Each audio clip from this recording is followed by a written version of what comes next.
lo que en el día de hoy vamos a estar escuchando de manera muy detallada, de un panel verdaderamente excepcional. Y hay que felicitar al Council of the Americas, ¿no?, por haber tenido la capacidad de congregar en el día de hoy a tan nutrida audiencia y pues a tan distinguidos panelistas, ¿no?, quienes nos han precedido y quienes nos seguirán después de este panel sobre las perspectivas económicas de México, vista desde la mirada de tres de los principales asesores económicos de los tres principales aspirantes a la presidencia de México. De verdad es un verdadero placer tenerlos acá en el día de hoy.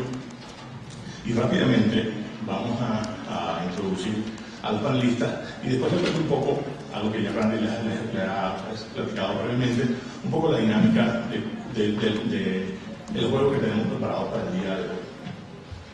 Comenzamos específicamente en el extremo de nuestra mesa con Emilio Lozoya. Emilio es el coordinador de Asuntos Internacionales del Partido Revolucionario Institucional, el PRI, desde el mes de enero de este año. Ha recibido muy recientemente el Joint Global Leadership Award por parte del World Economic Forum para el año 2012. Es de hecho el tercer mexicano en ser honrado con este galardón. Emilio, para todos los fines, estaremos llamándonos todos por los primeros nombres.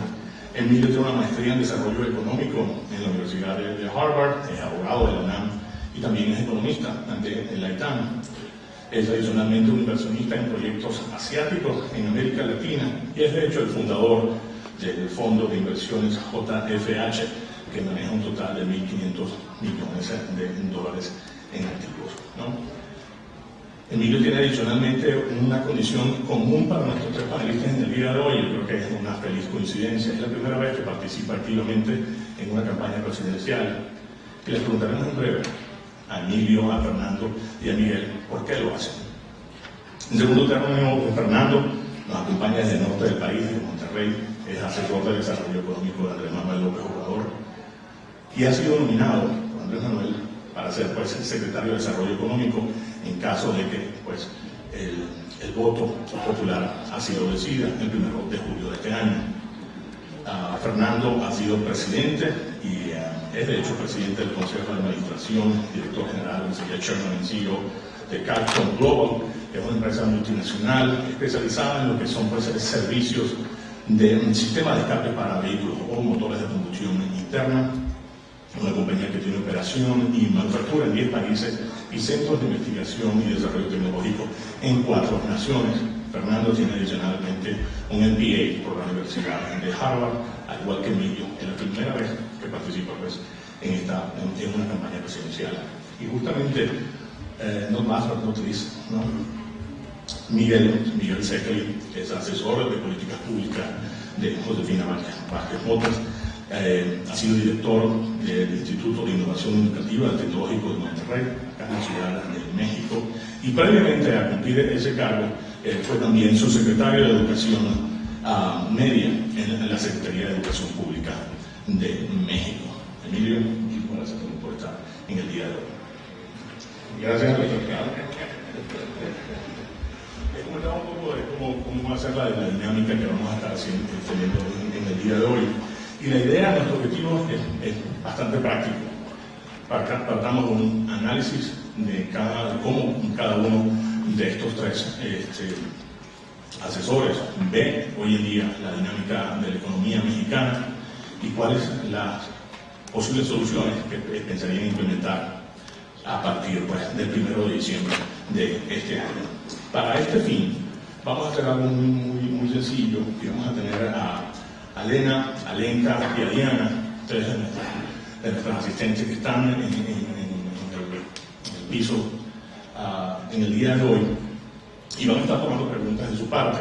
Y la gran función de esto es que ustedes realmente me ayuden a guiar a un diálogo que estoy seguro que va a ser muy enriquecedor, ¿no? Hagan esta conversación tanto ustedes como pues de Emilio, Fernando y de Miguel. Gracias nuevamente a la secretaria. Comencemos, si les parece bien, para ofrecerles a la audiencia un poco la visión que están teniendo ustedes sobre la economía mexicana. Partamos de lo general a lo particular, si les parece bien. Comencemos contigo, Emilio. ¿Cuál es el diagnóstico que haces tú en lo particular y el PRI en lo general sobre lo que está sucediendo hoy en día con la segunda mayor economía de América Latina? Muchas gracias, José Enrique. Primero que nada, agradecerle al Council of the Americas, a mi amiga Susan Seagal y a todos los organizadores por esta invitación. También agradecerle a mis amigos panelistas, con quien me da mucho gusto compartir esta mañana el panel. Y bueno, yo creo que este evento llega en un buen momento, no solo por el tema de las elecciones, sino yo creo que hay que pensar en lo que México tiene que hacer en el contexto del G20 y lo que se viene con una nueva administración. En ese sentido, partiendo de lo general, me gustaría compartirles un poco cómo vemos nosotros lo que se viene, más allá de las elecciones, el tipo de economía al que nos enfrentaríamos, primero en el contexto global, y luego podemos pasar a los temas más de México. Rápidamente, el consenso de mercado y nuestros propios análisis nos llevan a pensar que el mundo va a tener un crecimiento promedio del 3.5% en el 2012. Vemos de una forma positiva cómo están reaccionando los bancos centrales en el mundo, proveyendo de liquidez a los mercados para tratar de disminuir los riesgos financieros, en particular en Europa, en Japón y en Inglaterra.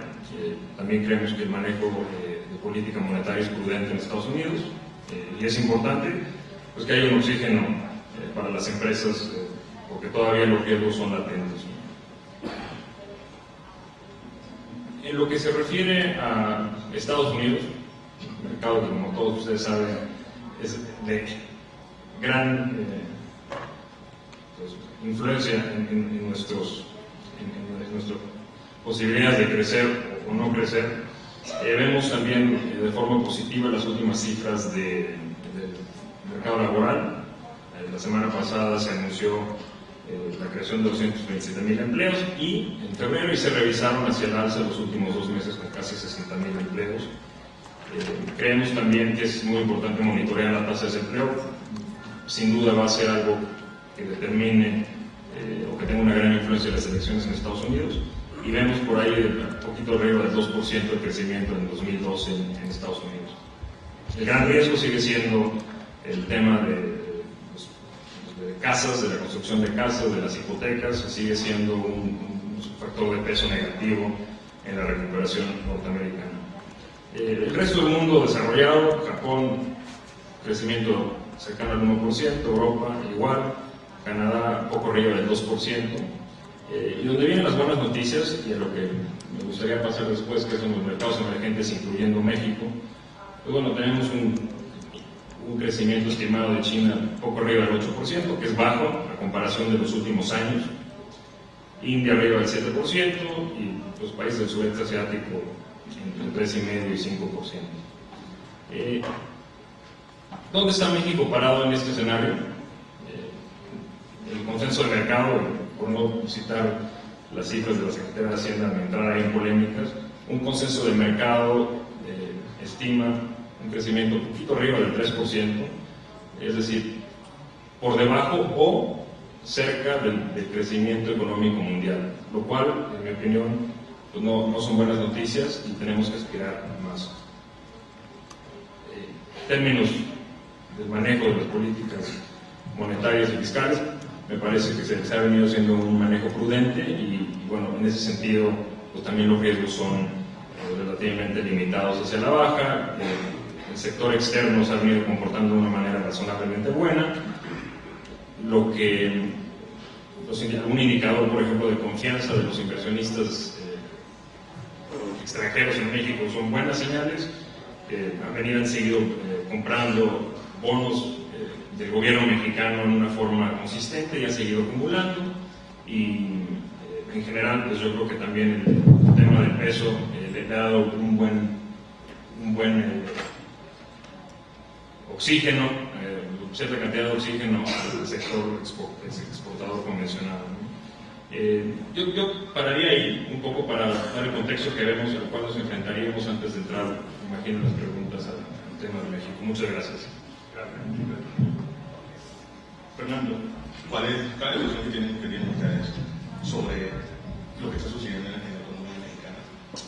Buenos días a todos. Como ustedes saben, ya me presentó José Enrique. Yo soy un empresario, tengo 40 años de empresario después de haber trabajado en empresas grandes mexicanas y me salí de profesionista para establecer mis propias empresas. Y ahora hemos logrado establecer una empresa multinacional mexicana, familiar, en donde, como se dice ahí, estamos trabajando, manufacturando en 10 países del mundo.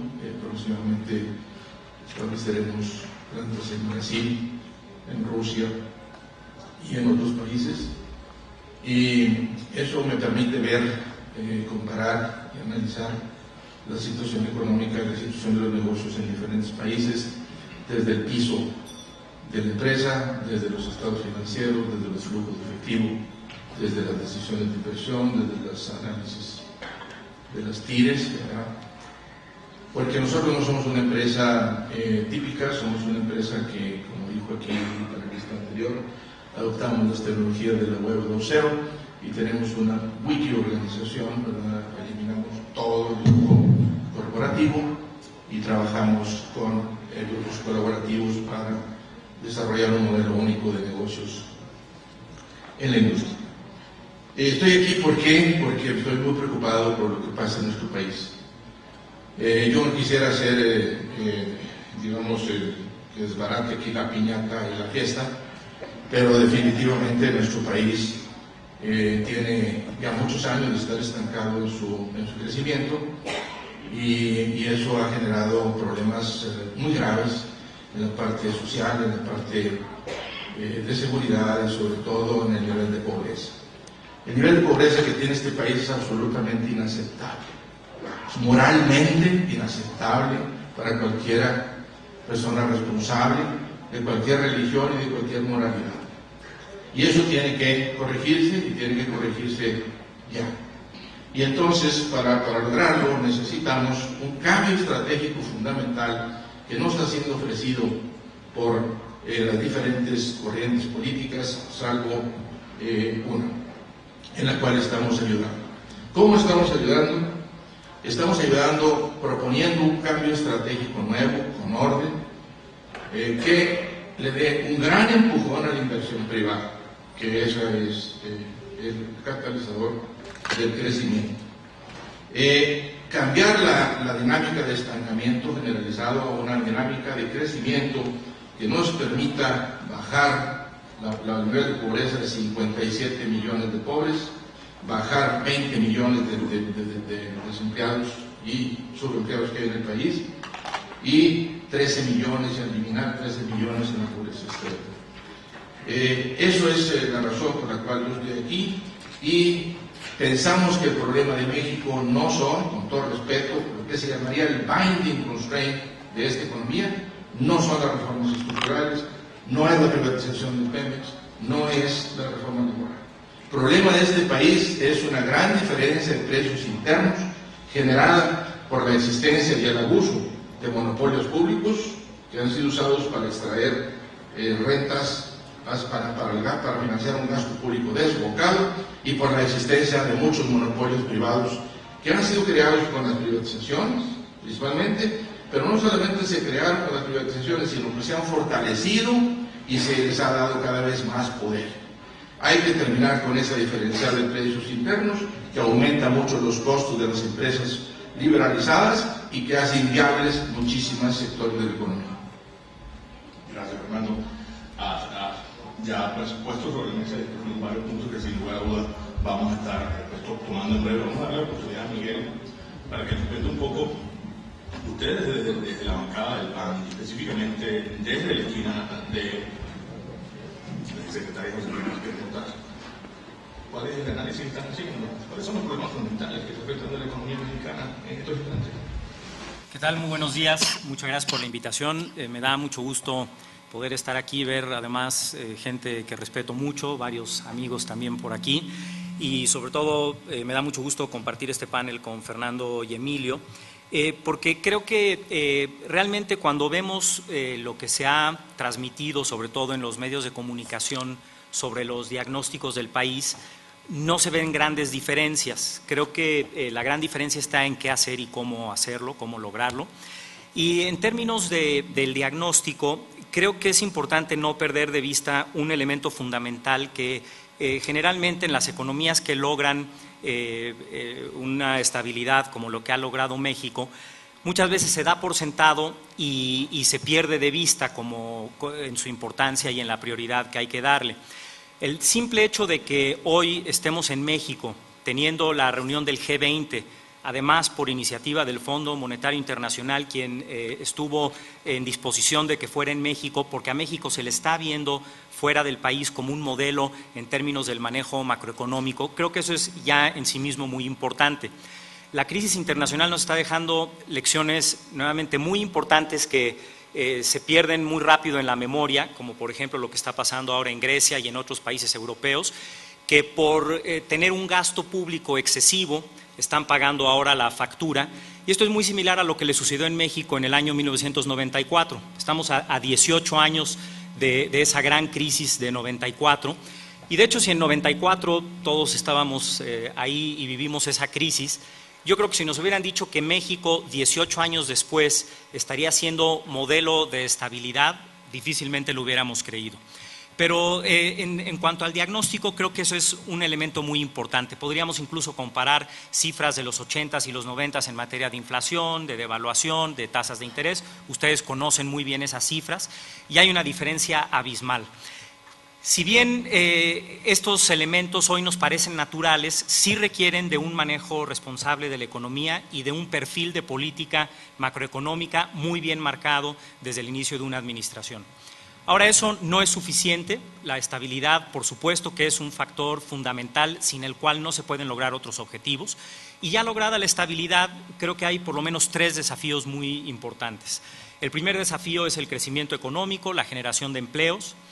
El segundo desafío es la desigualdad económica. México, si vemos el PIB per cápita del país, que es de aproximadamente $9,000 por persona, si esos $9,000 los dividiéramos equitativamente entre todos los mexicanos, el nivel de pobreza pues prácticamente sería de 0, porque tendríamos a toda la población con un ingreso suficiente para cubrir sus necesidades. Ese no es el caso de México.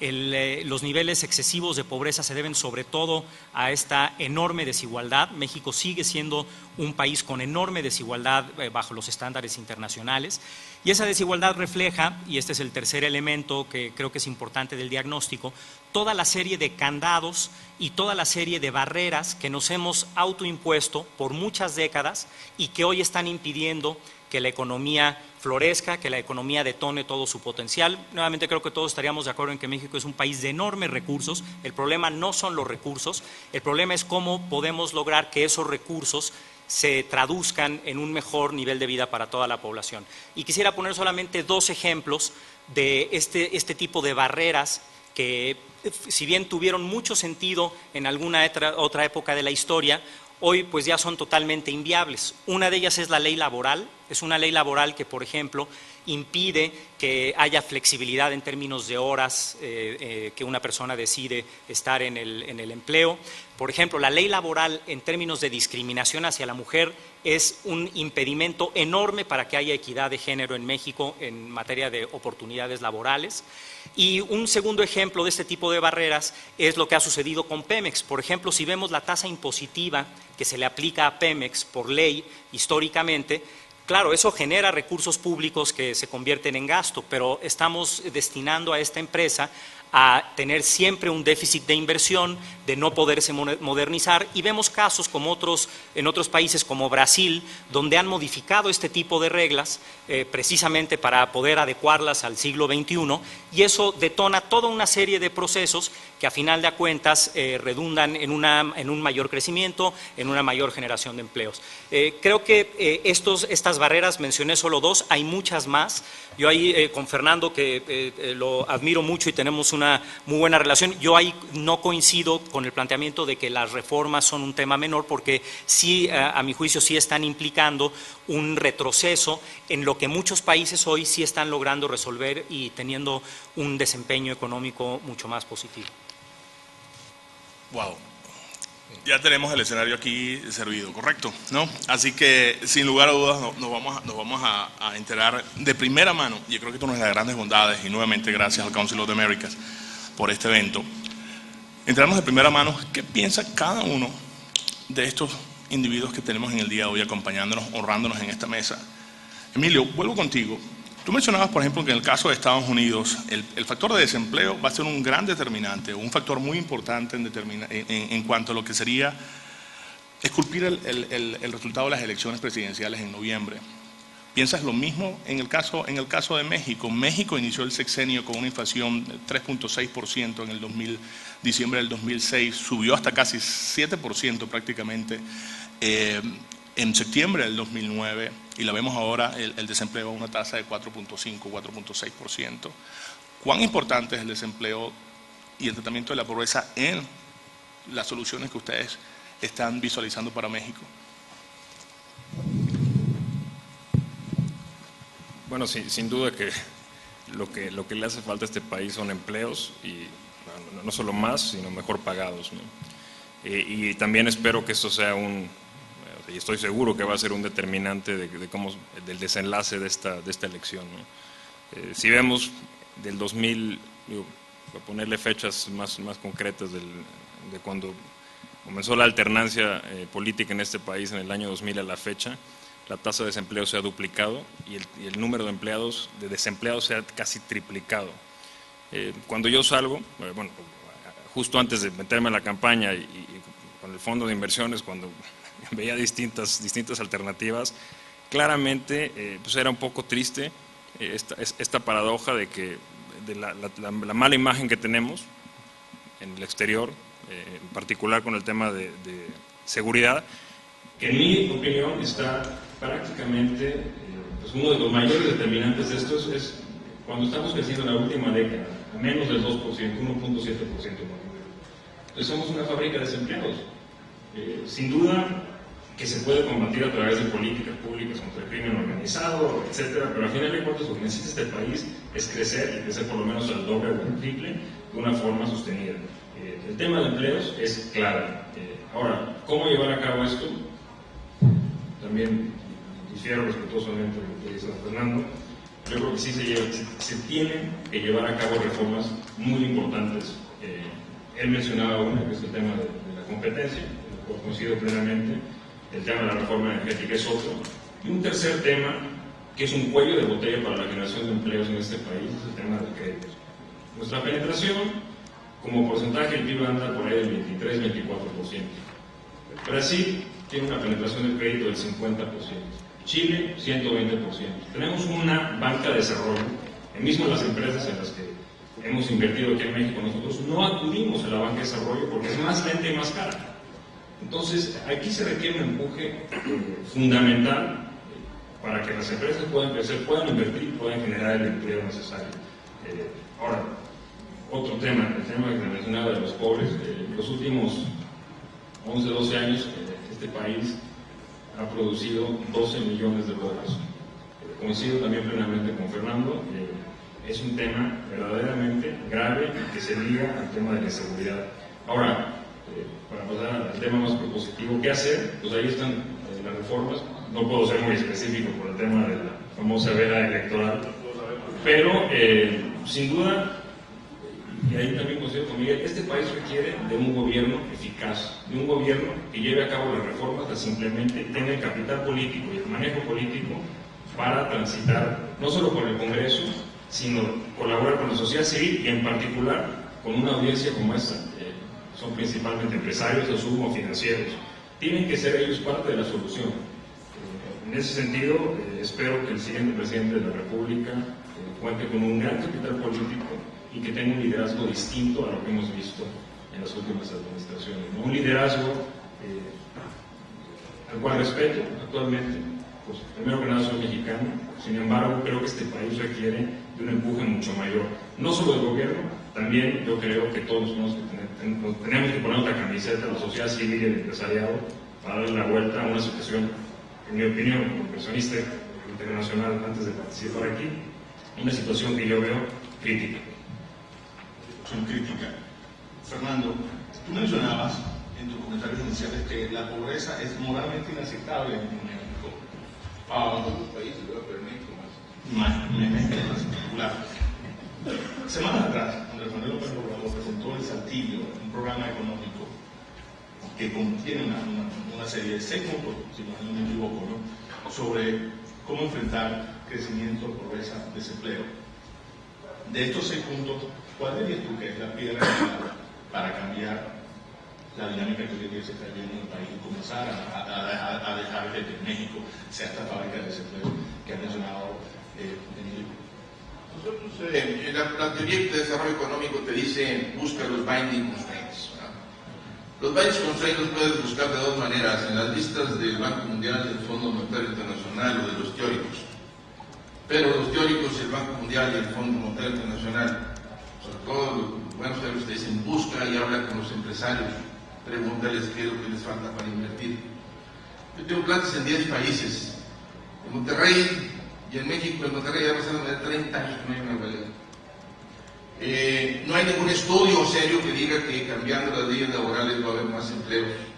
Aunque yo sé que es una idea generalizada, tenemos 25 años escuchando eso, ¿verdad? Y todo el mundo lo creemos, pero no es cierto. También tenemos que tener en cuenta otra cosa. Para hacer unas reformas laborales, además del Congreso, necesitamos contar con los obreros. A los obreros les hemos tumbado casi el 65% del poder de compra en este país. Estos son los más baratos del mundo y los más eficientes y los mejores. Es verdaderamente, digo, no sé qué decir, ilógico, ¿verdad?, estar planteando una reforma laboral cuando los problemas laborales en Europa son de una manera, cuando en China es un problema mayor que en México, cuando la India es mayor que México, cuando Estados Unidos es mayor que México. ¿Nosotros qué proponemos? Nosotros proponemos, para reducir el desempleo, que este país necesita aumentar 16% la inversión. De la inversión total, el 80% es inversión privada, 20% es inversión pública. Del 100%, 5% es inversión extranjera y 5% de las grandes empresas, y el 70% es de pequeñas y medianas empresas. 6 millones de empresarios hay en este país, aunque no lo crean. Para aumentar la inversión al 16% necesitamos darle un gran empujón al rendimiento de la inversión.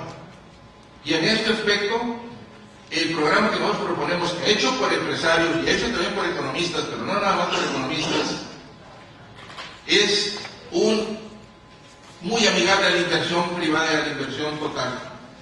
No promovemos para nada perder un equilibrio macroeconómico. No proponemos gastar dinero y incurrir en déficit. Proponemos un nuevo equilibrio macroeconómico que no se base en energía cara, en un Estado caro que cada vez gasta más, en un aumento continuo de impuestos, en reformas fiscales permanentes, ¿verdad?, y en un continuo aumentar los costos de las empresas. Si ustedes están sentados aquí y son inversionistas como yo, y están pensando que va a haber una reforma fiscal que les va a aumentar 2 o 3 puntos más porcentuales al gobierno federal, saldrían corriendo por esta puerta y buscarían países donde les dijeran: no, nosotros vamos a bajar los impuestos y vamos a aumentar la eficiencia del gobierno. Eso es lo que estamos diciendo nosotros. Fernando, cuando tú hablas de un aumento de las inversiones del 16%, ¿estás hablando en el sexenio? No, anual. Un aumento de la inversión anual del 16% para tener un crecimiento del 6% del PIB, para generar 1.200.000 empleos anuales, 7 millones de empleos en el sexenio, aumentar el salario más o menos en un 30% por demanda de empleos y por eficiencia que traería la nueva inversión. Con eso reduciríamos en 13 a 14 millones de personas la pobreza y eliminaríamos la pobreza extrema. Eso es lo que estamos. Miguel, ustedes de la bancada del PAN batallaron en varias oportunidades para tratar de lograr, ¿no?, de la mano del secretario del Trabajo, Lozano, una reforma laboral que no fructificó en la mano del Congreso. Si escuchamos un poco a Fernando parece descartable la idea de que efectivamente en México hace por una reforma laboral para estimular ese mercado. ¿Coincide con esto? ¿Piensa que la reforma laboral debería ser una piedra angular del próximo gobierno? Sí. Sí, bueno, en cuanto a este punto específico, sí, porque las reglas, lo que hacen las leyes, a final de cuentas, es establecer las reglas del juego de una sociedad. Las reglas del juego en materia laboral y en otras también se hicieron a mediados del siglo pasado o a principios en el primer tercio del siglo pasado y eran totalmente relevantes, eran importantes, adecuadas para esa realidad. Hoy en el siglo XXI estamos en un país totalmente distinto al de hace 80 años y se requiere cambiar esas reglas del juego simplemente porque son totalmente obsoletas en muchos sentidos. Voy a dar un ejemplo muy concreto de la importancia de la ley laboral, no en sus aspectos de empleabilidad en el sector productivo, sino en otro que se discute muy poco, pero creo que les da idea de la obsolescencia de este tipo de reglas del juego.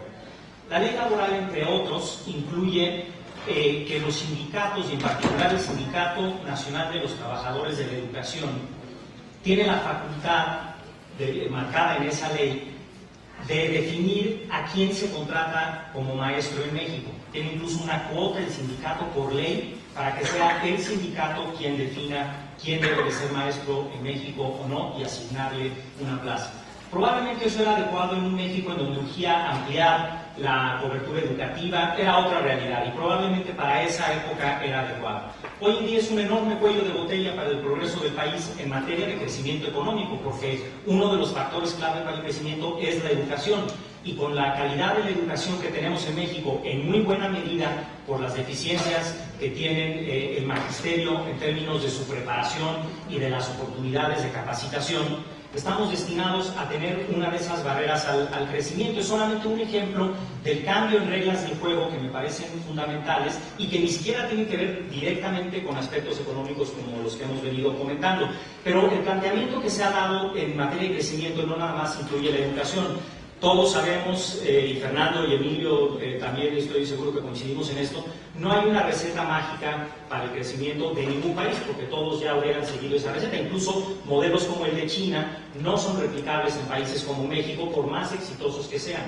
El planteamiento que se ha ido desarrollando es que son al menos 8 factores los que se requieren para realmente detonar el enorme potencial con que cuenta México. Primero, seguridad. Segundo, el sistema fiscal. Tercero, el sector energético. Cuarto, el mercado laboral. Quinto, la identificación de sectores prioritarios y estratégicos. Sexto, la productividad de los trabajadores. Séptimo, el mercado interno. Y en octavo lugar, la educación. Y quisiera finalmente darles 3 ejemplos muy concretos. En estos 8 temas hay 50 planteamientos muy concretos de a qué se refiere la propuesta para abordar estos temas. Voy a referirme solamente a 3 como un ejemplo y con todo gusto les podemos pasar este documento, es una presentación para el que le interese. Pero, por ejemplo, cuando hablamos de sectores estratégicos, México hoy en día en el siglo XXI tiene una enorme ventaja que no ha explotado, por ejemplo, en materia de turismo médico, estando junto a la mayor economía del mundo, con una demografía en donde personas de la tercera edad están demandando servicios médicos de manera muy intensiva. En México tenemos excelentes doctores, doctoras, enfermeras, y para un adulto mayor estadounidense es infinitamente más barato venir a recibir esa atención en México que tenerla en su país. Ha habido algún desarrollo de este tipo de sectores, pero es totalmente insuficiente y es una enorme área de oportunidad. Otro similar es el turismo de residencia, también para adultos en retiro, que pueden encontrar en México una manera de vivir con una calidad de vida, con el mismo ingreso mucho mayor a la que tienen en su país y que dejan una enorme derrama económica si la sabemos aprovechar. Hay algunas experiencias exitosas, pero nuevamente es un sector con un enorme potencial. Y tercer ejemplo, en el campo energético. México, hasta hace relativamente poco, se descubrió que México es uno de los países, de los 10 países con mayores yacimientos de gas de lituita. Es un gas que se extrae directamente de las piedras en el subsuelo.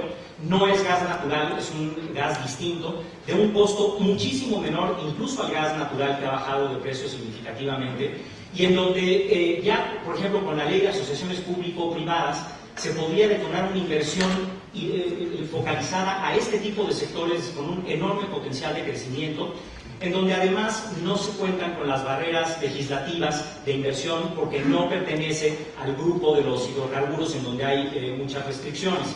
Este tipo de inversiones, nuevamente es un ejemplo, 3 ejemplos de los 50 puntos, pero es un tercer ejemplo de cómo con una identificación de oportunidades adecuada se puede canalizar inversión pública y privada complementaria para detonar sectores que hasta ahora han sido totalmente ignorados o poco aprovechados, como también el caso del turismo médico y del turismo de residencia. Son nada más 3 ejemplos de que creo que es importante no nada más hablar de los grandes números que sí son importantes y son una base fundamental, pero tenemos que tener propuestas muy aterrizadas y concretas para que esos grandes deseos de tasas de crecimiento mayores a 5% o de atraer mucho más inversión se puedan hacer realidad.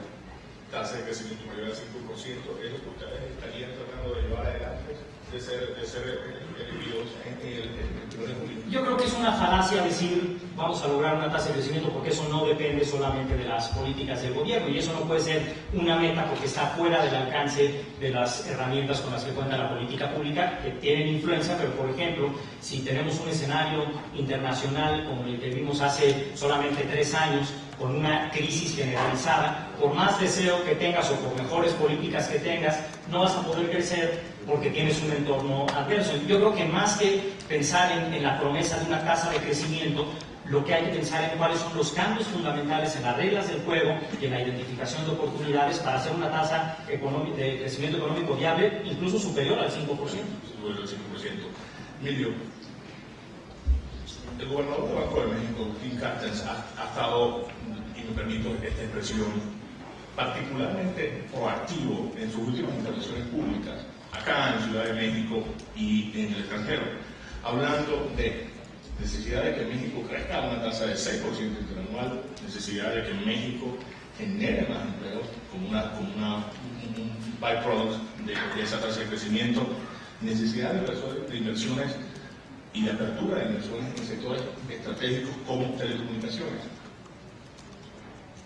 Trae la población del gobernador de Banco de México por lo que representa para el país y siendo pues un individuo que es prácticamente sinónimo de la seriedad del Instituto Emisor Mexicano. En el caso del PRI, en el caso particular de los modelos económicos que ustedes están manejando, 6% es viable, dadas las actuales circunstancias económicas globales que están descrito previamente y particulares de México. ¿Es este un número que ustedes están manejando dentro del PRI como un objetivo alcanzable? Bueno, hablar de números y promesas al vacío, ¿no? Millones de empleos en particular, o sea, hay que ser cuidadoso. Yo en lo particular trato de ser prudente. Claro que hay que ponerse objetivos. Me parece que una tasa del 6% es algo que deberíamos anhelar, por lo menos. En particular, con todos los activos que México tiene, a pesar de muchas de las deficiencias que sabemos, pero la realidad es que contamos con muchos activos, algunos de los cuales han referido los otros panelistas. Lo que sí me parece un poco, hay que reflexionar es, bueno, cuando escucho a Miguel, y lo digo de una forma muy respetuosa, ¿no? Con más respeto mucho su carrera, digo, bueno, son excelentes. Algunos planes, yo creo que muy atinados. Pero ¿qué pasó? O sea, ¿por qué no se han realizado? Han tenido 12 años, en el caso del Partido Acción Nacional, en el poder, y pues nada de esto poco de esto se ha materializado. Sin embargo, coincido con algunas partes de su diagnóstico, que hay que enfocarse en sectores en particular que tengan un gran impacto y que no hayamos explotado. Yo añadiría a esa lista que tú mencionas también, abrir el sector de telecomunicaciones. No es posible que sigamos con una penetración de banda ancha en México de los niveles que tenemos. Ese es un gran problema para el desarrollo de nuestro país. Fernando lo mencionaba, cómo lo ha aplicado a nuestras empresas. Nosotros lo hemos aplicado a nuestras empresas y bueno, en particular las tecnologías de la información tienen un cambio radical en la productividad de las empresas. Y si no contamos con la infraestructura básica, pues bueno, no vamos a avanzar. El tema de competencia que ya había mencionado, el tema de energía, coincido, el famoso shale gas, ¿no? Es un gas que podría ser a nuestra industria hipercompetitiva. Hoy en día la industria de México paga los precios más caros en el mundo y de la explotación de estos yacimientos podría darle un bajón a ese precio tremendo, dándole un impulso a nuestra industria muy importante. Yo quisiera, hablando de sectores estratégicos, añadir uno, que es el de bioenergéticos. Los estudios que se han realizado en México del potencial de la biomasa en algunas zonas del país es tremendo. Podríamos sustituir inclusive algunos aditivos que se utilizan para la gasolina en Pemex, que son cancerígenos, por cierto, uno que se llama MNTB. Me lo topé en un proyecto que es una cosa increíble. Uno de los pocos países en el mundo que le siguen poniendo un aditivo cancerígeno a la gasolina. Si eso lo sustituyéramos por etanol, por ejemplo, no solo generaríamos un empleo en el campo tremendo, estamos hablando de cientos de miles de empleos, sino que además pues, es una responsabilidad. Y finalmente, tratando de alinearme un poco con el tema principal de esa conferencia, que es México en el G20, nuestro país requiere un esfuerzo dedicado, y no me refiero a gasto, yo lo veo como una inversión, de tener una presencia internacional que nos diversifique de Estados Unidos. Hoy en día uno habla no solo con cancilleres, sino ministros de economía del sur, de Asia, me refiero a Sudamérica, América Latina en general, el sudeste asiático y China. Y México no tiene una presencia como deberíamos de tener, siendo la decimoprimera o decimosegunda economía del mundo. Y aquí es un tema también de coordinación. O sea, tenemos grandes empresas en este país que no tienen financiamiento para salir, no tenemos una política coordinada para ayudarles a explotar estos mercados. Y tercero, si bien se han hecho buenos esfuerzos para cerrar tratados de integración económica o algunos tratados de libre comercio adicionales, creo que debemos hacer mucho más. Yo me atrevería a decir que en este país hay un profundo desconocimiento de lo que está pasando en Asia, que hoy en día es una región en la que yo estoy muy activo en materia de inversiones, es donde realmente se está generando el crecimiento económico mundial. La mitad del crecimiento del PIB mundial viene de mercados emergentes. Ahí es donde tenemos que colgarnos. No es posible que, tema de infraestructura muy claro, nuestros puertos, podríamos estar exportando cantidades de alimentos y de otras materias primas a Asia, lo cual hoy en día lo estamos haciendo por un cuello de botella que es de infraestructura. A temas como eso, ¿no? Y la interacción de México en la economía global. Emilio, Fernando, ¿coincides con lo que ha hablado Miguel y Emilio en cuanto a sectores estratégicos en los cuales buscar mayor desarrollo, mayor inversión, turismo siendo la cuarta fuente de ingresos en dólares para México, el sector energético siempre, por supuesto, dentro de los top sectores de los cuales siempre se habla, pero poco se ejecuta en México?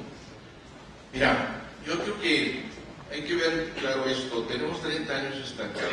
Esos 30 años son producto de políticas que se generaron principalmente con gobiernos del PRI y se continuaron con gobiernos del PAN. Ninguno de esos dos regímenes ha generado crecimiento económico, sino estancamiento.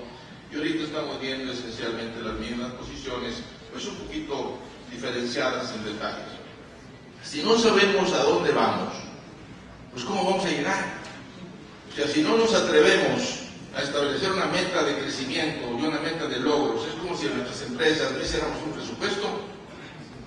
Y si hiciéramos un presupuesto y decimos que vamos a ganar 25% más que el año pasado y nos dicen que eso es ilusorio, pues ilusorio sería no tener un plan, y nosotros sí lo tenemos. Entonces, este país no puede funcionar con un motor o dos. Necesitamos funcionar con todos los motores, ¿verdad? Con los 8 cilindros jalando. Y para eso necesitamos políticas económicas amigables a la inversión, amigables a los negocios, amigables a lo que es una tasa interna de rendimiento que estemos haciendo ahorita para invertir ahorita, no para dentro de 3 años o dentro de 10 o dentro de 20, que logremos unas reformas estructurales que tienen 20 años estableciéndose. Los 6 puntos que tú dijiste son bien importantes y todos son cruciales. Primero, un manejo responsable de la economía fortaleciendo el crecimiento. No se trata de déficit, no se trata de inversión, no se trata de nada. Se trata de macroeconomía que acelera el crecimiento en primer lugar. Segundo, un gobierno, y ahí hay una diferencia fundamental en lo que dicen sus colegas. Segundo, gobierno austero y eficiente para que no sea caro. Nuestro gobierno ha aumentado de 19% del PIB cuando entró Fox a 26% del PIB de gasto y dicen que no completan. Dicen que necesitan más ingresos. Yo quisiera que alguien me dijera, de los que dicen que se necesitan más ingresos en este país, de qué tamaño quieren que sea el gobierno. Y de ese tamaño van a decir que es el que quieren que sea la iniciativa del sector privado, la diferencia. Entonces, necesitamos bajar los costos del gobierno. ¿Para qué? Para poder bajar los costos de energía, porque los precios de energía solo sirven para gastar en gasto corriente. Y eso lo han hecho todos los gobiernos anteriores, ¿verdad? Principalmente los dos últimos, tengo que estar de acuerdo. Necesitamos no aumentar ya impuestos, y nosotros eso es lo que estamos estableciendo. No se aumentarán impuestos en términos reales, se va a eliminar el veto, ¿verdad? Se van a eliminar ciertos privilegios fiscales y se va a tratar de hacer una política fiscal más progresiva sin aumentar el tamaño del gobierno. Las personas que piensan que los países ricos llegaron a ser ricos gastando el 40% del PIB, pues no conocen, yo creo, mucha historia económica. Llegaron a ser ricos favoreciendo la inversión privada, y la inversión privada no se favorece con aumento de impuestos. Entonces, el cuarto punto es precios de energía competitivos con China, con India y con los países que nosotros competimos, porque si no tenemos energía barata pronto y ya, y la energía es cara por lo que se gasta en el gobierno federal, y aquí lo dijo Miguel, están quitando todo el dinero al Pemex, entonces no va a haber más máquinas en este país funcionando. Cuarto, reducción de precios internos favoreciendo la competencia económica de sectores claves, no nomás telecomunicaciones. El sistema bancario mexicano necesita una reforma profunda, que necesita dejar de ser protegido por Hacienda, ¿verdad?, y por el Banco de México, y ponerse a competir. Es sólido, es bueno, pero es minúsculo. Y es minúsculo, ¿por qué? No tiene incentivos para prestar. Entonces necesitamos cambiarle las reglas para que tenga incentivos para prestar, para que pueda crecer. La tasa de préstamos ha venido subiendo en los últimos años. Ha venido subiendo, pero sigue siendo el 19-20% del PIB. Cuando en Estados Unidos es 150% y en otros países 200%, en Brasil, tú lo dijiste, subió de 20 a 40 o 50. Es una banca minúscula por de todos los tamaños que lo veas. Entonces, necesitamos definitivamente, eso va a detonar mucho la inversión, definitivamente que la va a detonar. Piensen ustedes en este escenario, piensen en sus empresas y piensen en sus proyectos, y verán que muchos proyectos que ahorita no son viables, serían viables en este escenario. En la empresa lo serían. Entonces, se va a requerir mucho más financiamiento para las pequeñas y medianas empresas. Necesitamos cambiarle los incentivos a la banca, necesitamos reforzar la banca de desarrollo, y necesitamos crear en México el Small Business Administration o una cosa parecida. Eso es ese plan, esos 6 puntos harían que México llegue a ser lo que puede y puede ser. Llegaría a ser la quinta, sexta economía mundial si nos ponemos en esto, no si seguimos pensando en reformas que nunca vienen, ¿verdad? Y les voy a decir una cosa, que se inventaron más bien como excusas ante el fracaso. El gobierno actual no se propuso realizar reformas, no se propuso tener reservas, no se propuso bajar la inflación, se propuso empleo. Y ha fallado precisamente en eso, que es lo que importa. Empleos, pobreza, ingreso de las personas. Si no nos enfocamos en eso, seguimos aplaudiendo el equilibrio macroeconómico estancador, le estamos haciendo mucho daño al país. No es correcto tener un equilibrio estancador, reservas como las tenemos, y el gobierno como lo tenemos, con 50%, más del 50% de la población en pobreza. Eso no es ningún modelo, y eso no nos da ninguna autoridad moral para estar predicando a otros países, con todo respeto. ¿Qué planes tienen ustedes para almorzar? ¿Qué planes tienen ustedes para almorzar? ¿Dónde piensan almorzar? ¿Y dónde, mejor dicho, pensemos esto? ¿Dónde pensamos almorzar? Tomando en cuenta, gente, lo que ya no tiene que ver. Que dijeron que esto era gratis, ¿verdad? No,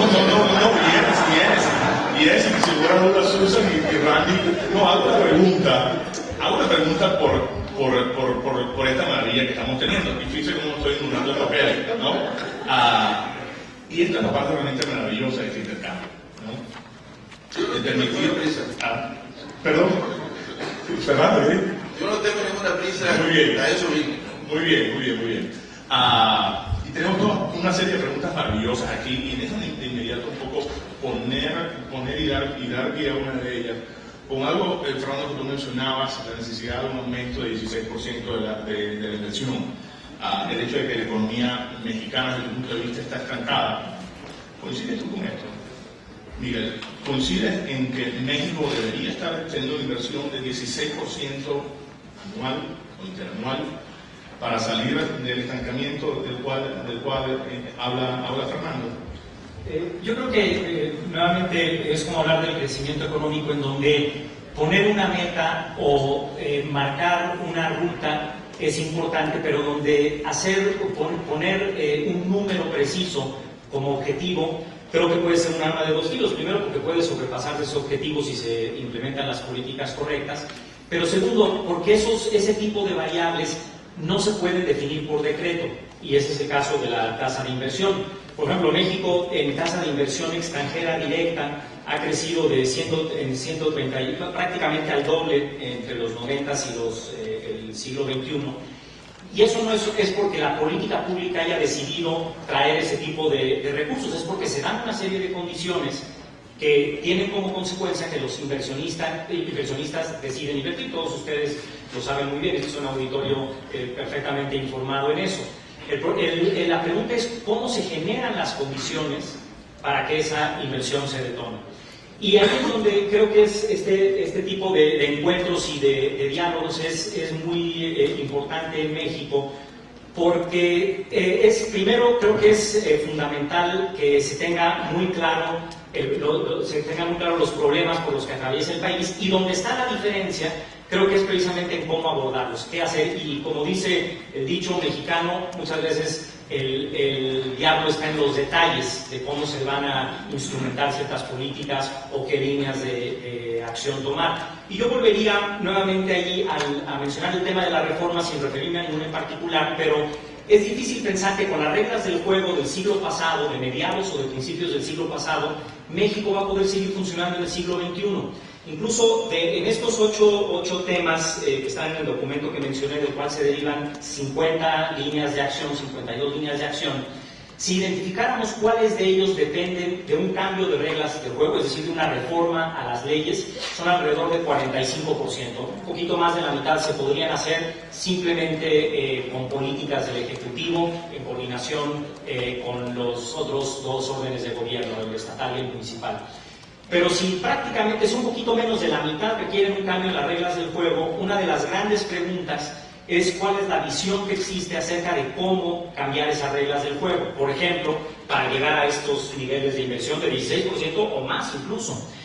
Y ahí es donde creo que hay una diferencia importante. Una de las visiones que se ha venido promoviendo en los últimos meses antes de la veda electoral por parte de la licenciada Vázquez Mota ha sido el plantear que México lo que necesita es una nueva forma de gobernar. Si vemos en retrospectiva histórica muy rápidamente, venimos de más de 70 años del mismo partido en el gobierno. En el año 2000 se da un cambio de administración hacia otro partido, pero se rompen muchas de las reglas fundamentales del sistema político mexicano que giraba en torno al presidente.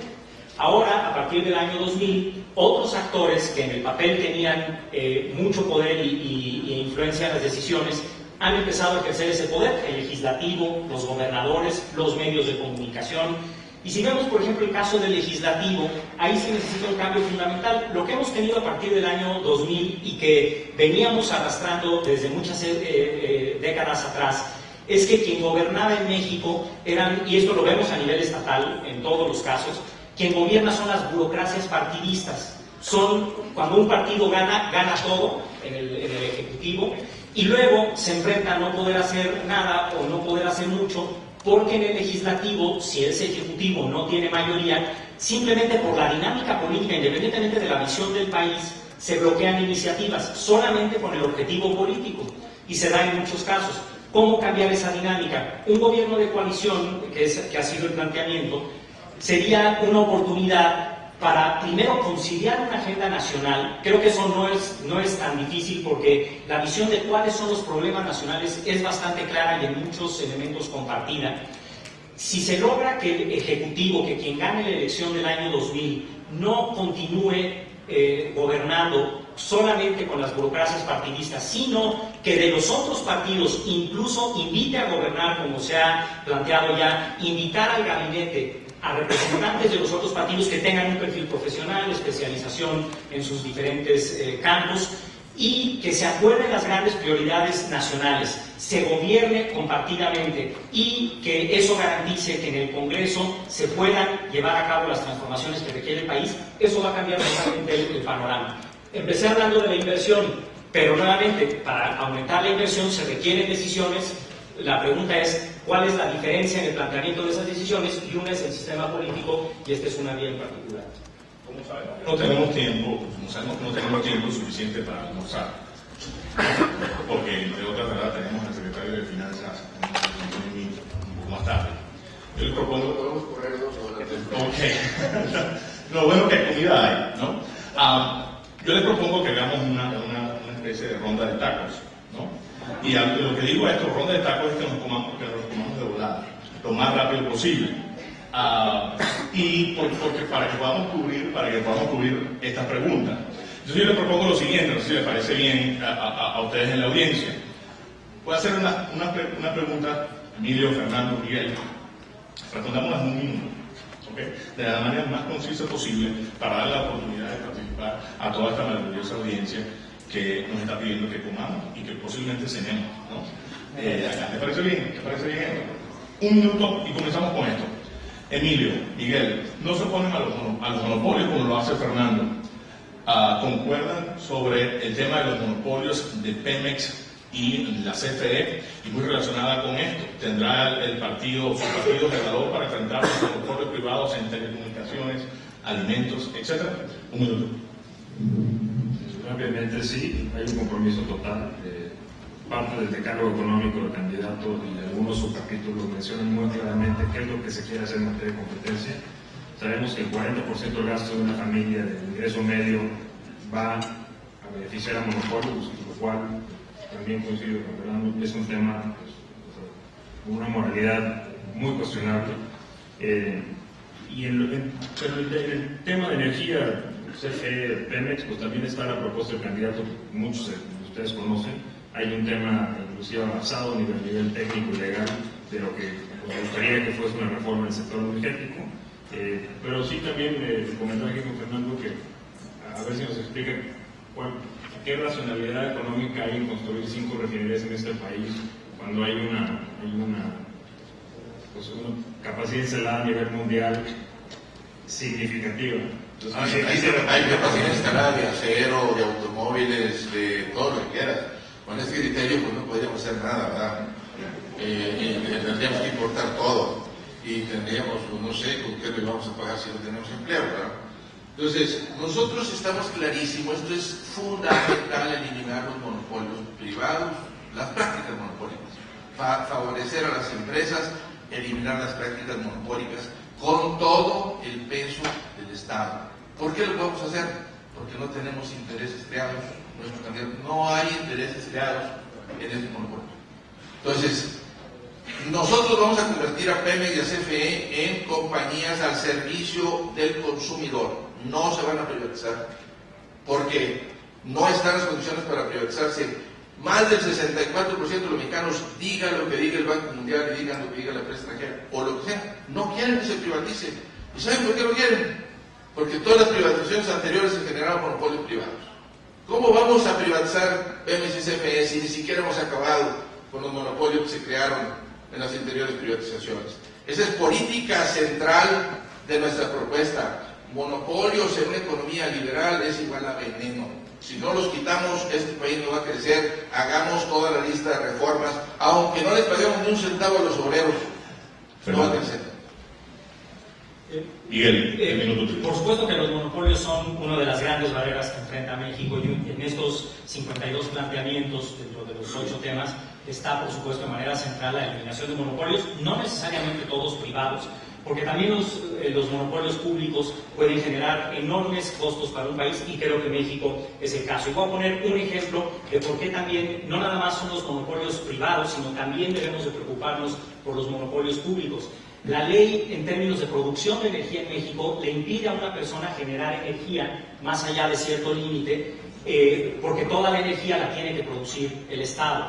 Nuevamente, son reglas del juego muy adecuadas para otro siglo, otras décadas atrás, pero totalmente insuficientes y totalmente restrictivas para el México del siglo XXI. Solo enfatizaría que si vamos a hablar de monopolios, creo que es importante quitarnos también muchos atavismos y ver el tema de los monopolios independientemente de quién es el dueño de esos monopolios. El crecimiento de México pasa por el combate de esos monopolios desde tu punto de vista. Definitivamente, por ejemplo, y aquí Fernando lo sufrirá seguramente todos los días, los costos en México de la energía y los costos en México de las telecomunicaciones son una gran restricción para las empresas mexicanas que quieren exportar, y hay muchos otros, y el financiamiento, por supuesto.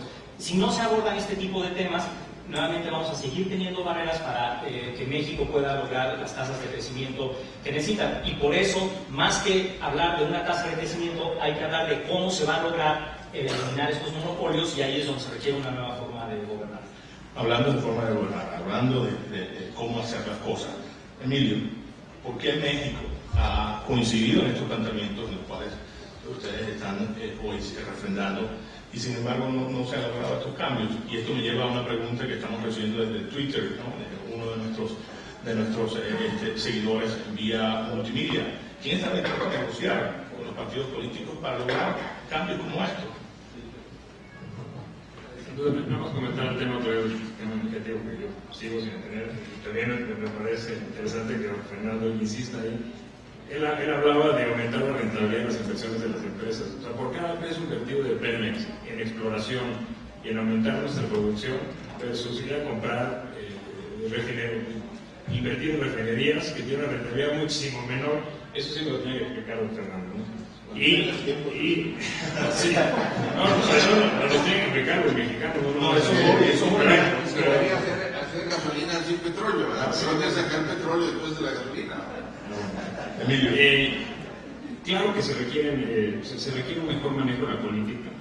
Miguel lo comentaba. Claramente la política se ha crispado en México en los últimos años. No se han llegado a los acuerdos que la sociedad demanda y que el país requiere para los tipos de empleos, los que todos coincidimos aquí. Creo que el tema del empleo ha sido recurrente en este panel. Claramente se tiene que llegar a consenso, se tiene que hacer buena política y se tiene que tener un liderazgo. Un presidente con una legitimidad pues, cuestionada originalmente, como la que tuvo nuestro presidente. Segundo, que se enfrentó a los partidos políticos de una forma consistente, pues era difícil que se llegara también a acuerdos, ¿no? Yo espero que la siguiente administración gane quien gane. Esperamos obviamente que gane nuestro partido, tenga el capital político de llevarlo a cabo. Fernando, acá una pregunta que trato. Una pregunta que trato de condensar sobre el tema de la inversión privada. ¿Por qué desde el punto de vista, México ha sido capaz hasta ahora de implementar políticas que llevan a una inversión privada entre el más del 16% del cual habla, ¿no? ¿Cómo efectivamente hacer esto una realidad? Simplemente se está haciendo la receta equivocada. Se está privilegiando al gobierno, sus ingresos, y no se está privilegiando el sector productivo. El gobierno federal, como digo, gastaba el 19% del PIB en 1999, ahorita gasta 26%. Eso implica casi 30-35% más de la tajada del pastel. Y son completamente insensibles, ¿verdad?, por la política y los dogmas que aplican, que vienen de hace 30 años, los partidos, en cuanto a las necesidades del sector productivo, ¿verdad? Protegen monopolios, protegen sectores, pero no protegen la inversión y el empleo. Prefieren aumentar impuestos, los aumentaron en medio de la crisis. Ningún país del mundo hizo eso, pero no les interesó. Y por eso México fue el peor país de todo el mundo en caída. Se cayó 6.1%. El PIB en el 2001. El PIB en el 2001, que porque estamos cerca de Estados Unidos, pues es absurdo, ¿verdad? Canadá está igual de cerca y no se cayó eso. Y porque las exportaciones, China depende más de las exportaciones que nosotros tenemos déficit. Es más, las exportaciones le restan al PIB, no le suman. Las exportaciones netas. Sí. Tenemos déficit. Entonces, son cuestiones absurdas. Aquí se cayó la economía porque el gobierno se asustó, porque privilegió el gasto público, porque restringió a los bancos, porque les ordenó no prestar, porque dejó de prestar el Infonavit y porque se cayó el consumo interno 9%. Sí. No por la crisis. Entonces, la receta está equivocada. Están poniendo la carreta enfrente de los bueyes y nosotros estamos haciendo al revés. Vamos a poner el buey por delante. Fernando, creo que permite votar con ese interino, ¿verdad? Nada, mira, acuérdate que preguntamos 60 minutos, ¿no? Miguel, ¿qué garantía, eso es la pregunta, qué garantía se va a tener de que el PAN vaya efectivamente a hacer reformas, entre otras, en el sistema educativo durante el sexenio de Calderón, el presidente Felipe Calderón y Vicente Fox? No se hizo nada. Un minuto. Bueno, ahí sí yo no coincido, creo que luego poner a los bueyes adelante puede tener muchos costos, entonces ahí más bien tal vez lo que se tiene que hacer es, en materia de estas reformas, es tener muy claro, nuevamente,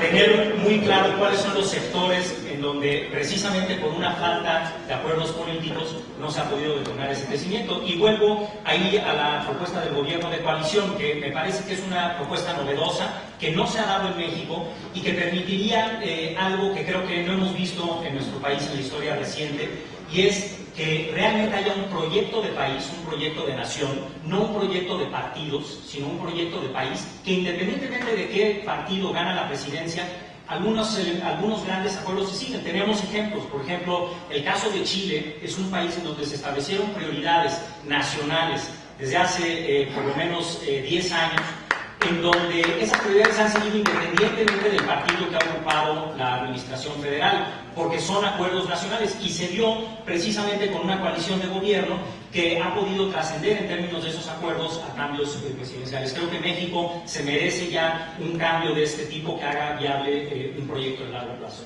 ¿Sí o no? ¿Cómo es posible pensar en un gobierno de coalición si dentro del Congreso hemos visto varias de estas propuestas, hablando del sector laboral, una segunda propuesta que se menciona en un momento de reforma energética luego de aprobada en el 2008 que tampoco fructificó, y hay una serie de propuestas que están todavía dormidas por la falta de capacidad de establecer esa coalición de la que usted habla? ¿Es posible? ¿Es realista? Yo creo que sí, realmente es el modelo político que tenemos. Tenemos un sistema político en donde, por ejemplo, los diputados, los senadores, los alcaldes no se pueden reelegir. No importa que hagan el peor o el mejor trabajo del mundo, su labor no está al escrutinio público a, por ejemplo, darle una extensión a su mandato. Sí. Tenemos un sistema político en donde si hay la capacidad de bloquear acuerdos en el Congreso, no por el bien del país, sino con una política partidista se pueden bloquear las iniciativas y los proyectos con mayor potencial de detonar el gran potencial que tiene el país, no por motivos de una diferencia fundamental, sino por una coyuntura política de corto plazo. Emilio, pregunta, 60 segundos. Veo que hay una gran afinidad entre los enfoques y propuestas del PRI y del PAN. La diferencia, según el PRI, es simplemente en operación política y eficiencia. ¿Qué evidencia hay de que el PRI podrá operar mejor en este mismo sistema de trabas estructurales donde el PAN ha operado? ¿Cómo generar esa cooperación necesaria en el Congreso, ese liderazgo que tú mencionabas previamente? Es muy fácil y hablo con evidencia, ¿no? El gobernador del Estado de México en su momento trabajó con una minoría en el Congreso.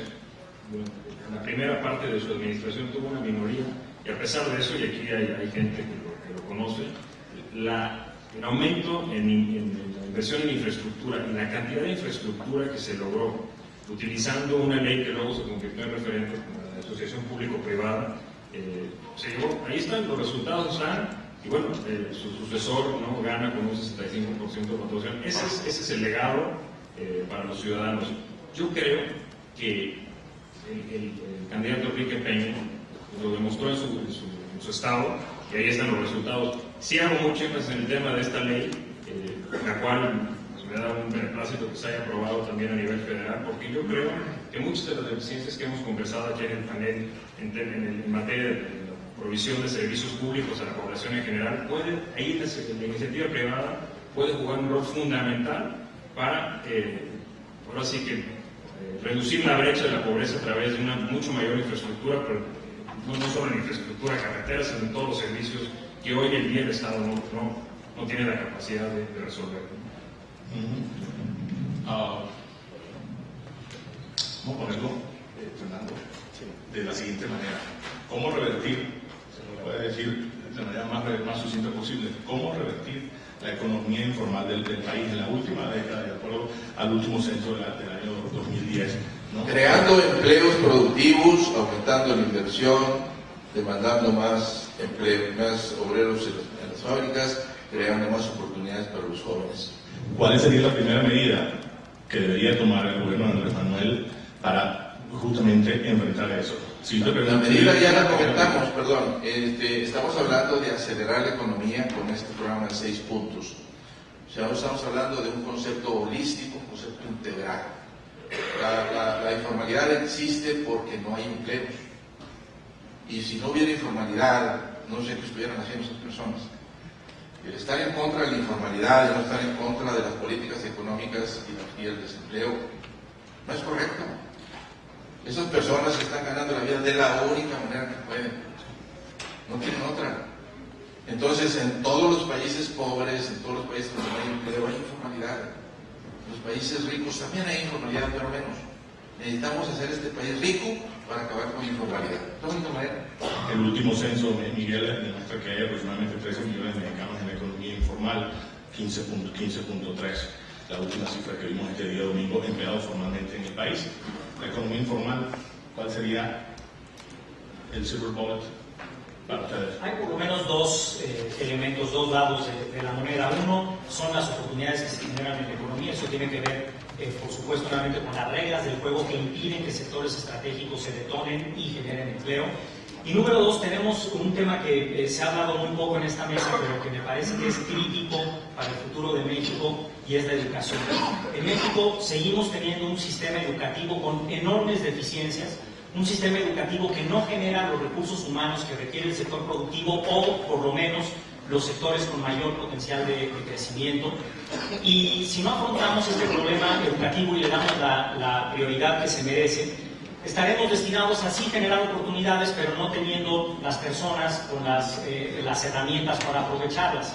Este tema educativo es uno de los temas, es uno de los cuellos de botella más importantes para el crecimiento y para la informalidad, porque entre otras cosas, cuando una persona sale con una educación insuficiente o no terminada, no encuentra de las pocas oportunidades que se pueden generar en la economía, no son para ellos. Entonces estamos destinando con una mala educación a un enorme sector de la población a que incluso si se generaran las oportunidades de empleo formal, no pudieran acceder a ellas o accedieran solamente a las de menor remuneración por la enorme desventaja de la educación. Una pregunta común para ustedes. Y esta prácticamente sería la última o la penúltima. Podemos hacerlo lo más rápido posible. Emilio, iniciativa privada en Pemex, ¿hasta qué nivel lo ven ustedes? Reaccionar yo, claramente el equipo de campaña y el PRI coincide en el problema de la educación. Nos preocupa que una exsecretaria de Educación con un desempeño como el que tuvo aspira a ser la presidenta de la República. Ahora, en lo que es Pemex, yo creo que algo que ha cambiado en los últimos 10 años también es la experiencia en las Américas de lo que es Colombia y Brasil como posibles referentes a abrir el sector sin privatizar. Que el recurso, el hidrocarburo siga siendo de la nación. Sin embargo, que te abras a la inversión privada, dinero que hoy en día no tiene petróleos mexicanos ni la tecnología. Pues bueno, hay una serie de variables que se pueden ver, pero yo te diría que en general es muy sencillo. Se tiene que abrir Pemex a la coinversión con iniciativa privada. ¿Por qué? Porque nacional y extranjera. Es nuestra posición. Porque, a ver, nacional, ¿quién tiene los recursos y la tecnología? Solo Pemex. Fernando. Este es el hijo. Yo creo que las restricciones que hay para que la iniciativa privada participe en Pemex verdaderamente pocas. O sea, la única restricción, hasta donde yo sé, no soy experto en la materia, es simple y sencillamente no le puedes pagar con reservas, no le puedes dar reservas. Todo lo demás lo puedes hacer. Ustedes ven plataformas ahí de Schulenberg, de compañías americanas, de compañías extranjeras, todo lo puede hacer. ¿Estarías de acuerdo que Pemex continúe con profit sharing agreements? Bueno, sí, pues ya está, ya pasaron esa reforma y no ha funcionado, por cierto. Yo lo que no estoy de acuerdo es que digan que Pemex no tiene tecnología o que no tiene dinero. Pemex el año pasado ganó 60% de EBITDA a ventas. Ganó 240, 250 mil millones de pesos, no me acuerdo. Y Hacienda le quitó 100 mil pesos, 100 mil millones más. Y la dejó en pérdida. Dinero sí tiene. Lo que pasa es que se lo están quitando como tú dijiste. Entonces, no hay que quitárselo. Y que no tenga tecnología, yo creo que es una. Es hablar muy mal de lo que está haciendo Pemex, la cuarta petrolera mundial, y de los ingenieros mexicanos. Sí tiene tecnología. Miguel. Yo creo que en materia de Pemex hay por lo menos 3 alternativas que se deberían de explorar a mucho más detalle y también explorar su viabilidad política. Número 1, mayor inversión privada, que creo que sí hay espacios todavía importantes de inversión privada en el sector energético y en particular en petróleo. Número 2, hay esquemas como los que ha hecho Brasil, muy innovadores con Petrobras, en donde han bursatilizado una parte de la empresa para captar inversión, e incluso hay otro tercer modelo que es la ciudadanización real de los recursos naturales, y son los bonos ciudadanos, es decir, darles realmente a los ciudadanos una participación en la empresa para que puedan beneficiarse de su enorme potencial. Y quisiera finalmente nada más referirme también al tema de la educación, que sí me parece fundamental, y también expresar la preocupación de que precisamente una de las alternativas en esta elección venga de un estado con los peores resultados en educación. Por ejemplo, el Estado de México es el estado donde más creció el rezago educativo en los últimos 5 años. Es un estado donde en enlace cayeron, la prueba de enlace de desempeño académico cayeron del lugar 11 al 29 en solo 5 años, en matemáticas, en español, y resultados pues muy lamentables en materia educativa, que sí nos preocupan, porque si eso se va a llevar a nivel nacional, este sector tan estratégico ya no va a ser una barrera, va a ser un enorme lastre que vamos a cargar sobre el país. No, hago una propuesta rapidísima. Una propuesta rapidísima y nos excedemos ya, porque ya nos dieron que tenemos que llegar prácticamente en 10 segundos. Pero comprimamos esto y con una sola pregunta para cada uno de ellos. Cuando yo llegué a México en el 2009 había un comercial de televisión que a mí me tocó muchísimo, que terminaba con una frase que decía: ¿y tú qué le vas a regalar a México? Les hago esa pregunta a cada uno de ustedes. ¿Qué piensan regalarle a México? Y les pediría una sola medida. Si llegasen efectivamente a desempeñar un cargo de importancia, de relevancia, sea cual sea, en una presidencia, bien sea de Enrique, bien sea de Andrés o bien sea de Josefina, ¿cuál sería ese regalo? Lo más breve posible, 1, 2 palabras. Yo creo que hay que regresarle al país, y no regalarle, hay que regresarle al país y a las familias las historias de éxito, las historias de construir un país a base de historias familiares, de éxito, de crecimiento, en base a la inversión, la educación, de oportunidades, una igualdad de oportunidades. Esos son los resultados a los que aspira el Partido Revolucionario Institucional. Yo quise inventar unos comerciales del Estado de México, de la Secretaría de Educación. No sería mal que se revisaran los resultados de Andrés Manuel en el Distrito Federal. El Distrito Federal tiene el nivel más alto de educación, tiene uno de los niveles más bajos de desempleo, tiene unos niveles muy buenos de seguridad, ¿verdad? Y tiene bastante inversión privada y finanzas sanas. Entonces, pues solamente para dejar el tema ahí. ¿Sería tu regalo? Educación. Mi regalo es tiempo desinteresado, es tiempo con amor al país, es tiempo con el deseo de que este país prospere y sea lo que podemos ser. Tenemos todo para ser un gran país y lo vamos a hacer. Yo los invito a que piensen en estas propuestas seriamente, sin apasionamientos, sin fantasmas, sin dogmas, y van a ver que esta propuesta que nosotros hacemos es la mejor que hay. Miguel, tu regalo también. No, más bien lo que ha venido explicando, proponiendo en los meses antes de la veda electoral la candidata del PAN es una nueva forma de gobernar con un gobierno de coalición. Bueno, ya lo he escuchado a ustedes de viva voz y ha sido pues definitivamente un verdadero placer el tenerlos a todos ustedes acá opinando en el día de hoy. Emilio, Fernando, Miguel, muchísimas gracias por haber compartido este tiempo y gracias a todos.